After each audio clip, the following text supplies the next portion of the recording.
Duke and Duchess of Sussex, universal service salute to freedom on Intrepid. The vivacious wife of Prince Harry was a total showstopper. She wore a sleeveless gown by Carolina Herrera paired with matching sling-back heels, a few bracelets, and an elegant updo. The Duke and Duchess of Sussex attended the Salute to Freedom Gala at New York's Intrepid Museum.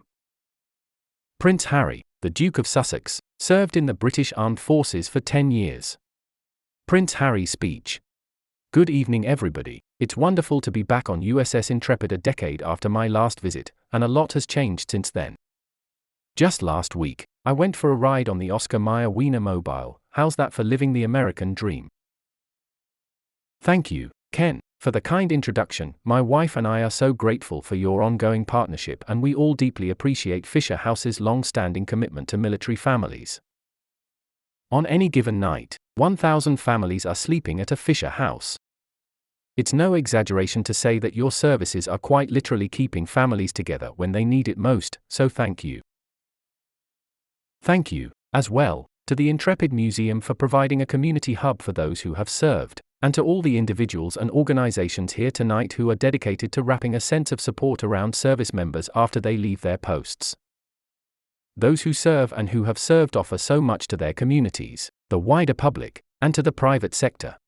As far as I'm concerned, they never abandon their commitments and ethics, because the values and principles of service are ingrained in every single one of them, and any business would be lucky to have them. Tonight, we are here to honor a group of men and women whose lives are defined by service, purpose and resilience. This night is about the honorees. As many of us see it, service isn't loud. Service is what happens in the quiet and when people aren't looking. It's about how we take care of each other every day. It's about the camaraderie we share. The laughs, the comfort, the pain, the challenge, and yes, the banter. Throughout my time in the military and after, I recognized and understood that for many who have served or are still serving, it might not feel right to stand out amongst the team and be recognized. But you deserve to be, and tonight, whether you like it or not, that is what's happening. So, soak it up. I'd also like to speak briefly about something else that until recently has existed in the darkness, the invisible wounds that we are all susceptible to. The scars on the inside that no one sees. For too long, invisible injuries were treated as just that, invisible, and were destined to be swept under the rug at the risk of shame, guilt, or just a lack of understanding.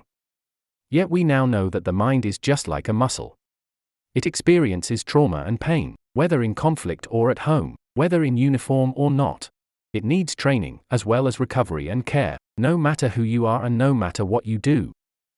Our physical health and mental health are one in the same, and just as much as we aspire to be physically fit, so too we need to be mentally fit. That's a belief I held when we pioneered Headfit, a first-of-its-kind resource for service members and those working across UK defence, to train their minds just like they do their bodies. That's how we get to ultimate human performance and unlock unknown potential in every single one of us. It is a belief I still hold as I work to increase access to mental fitness tools for all people across the world with the online coaching platform BetterUp. Headfit is an initiative taking approach to mental fitness, focusing on our own potential to increase our performance, using proven methods in sports science. Prince Harry is transforming pain into purpose. Headfit program used in the UK military is part of Harry's model of inspiration and impact through action. The user chooses from 4 mental fitness goals: de-stress, drive, confidence, and mood, the resources to help people understand mental wellness approaches. Harry worked on Headfit for 3 years, using technology, science, and human experts to help people go through a personal growth and transformation journey.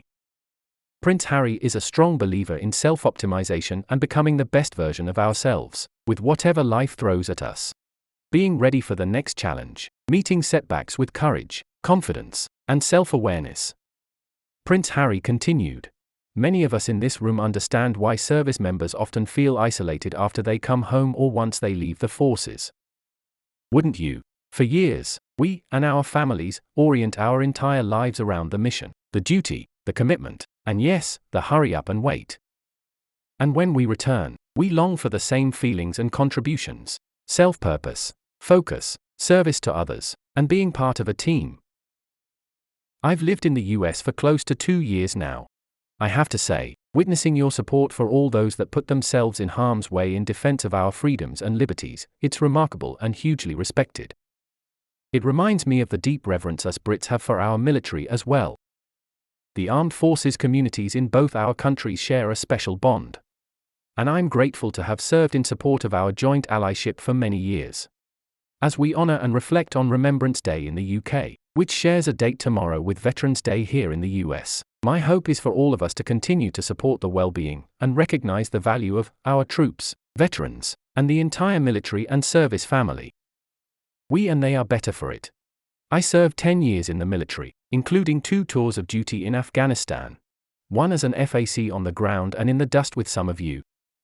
Another as an Apache helicopter pilot in the air, supporting and talking with you. Nothing was more valuable than the time I got to spend with my soldiers in a shell scrape, eating an MRE in the back of a tank, thanks for the swaps, flying a mission overhead knowing those below were safer, or making each other laugh when it was needed the most. My experience in the military made me who I am today, and I will always be grateful for the people I got to serve with, wherever in the world we were. But in war, you also see and experience things you hope no one else has to. These stay with us, sometimes like a slideshow of images. That's why I created the Invictus Games. Not only to honor the legacy of those who have given so much, but to show everyone else what we know, that the men and women who have experienced service injuries, as well as their families, are the strongest people in the world, and they deserve a platform to be seen, a platform to be recognized, and a platform to be truly celebrated. By doing this, we can continue to be inspired by their resilience and humility. In that same vein, tonight I am proud to be presenting the 2021 Intrepid Valor Award to the strongest people aboard this ship. You have experienced, seen, and dealt with things that few have had to, though the crises we are increasingly experiencing as communities are not only felt by those in the military world, but by everyone. Nevertheless, you are part of an everlasting bond, you are part of the team of teams, and we will always have your backs. You are not alone. If you like this video, make sure you give it a thumbs up and share it with your friends. Also subscribe to the Duchess of Impact channel, and don't forget to hit that bell icon, so you never miss any updates. If you believe in our work and would like to support us, consider joining our channel membership by clicking join. Leave us a comment. Thanks for watching.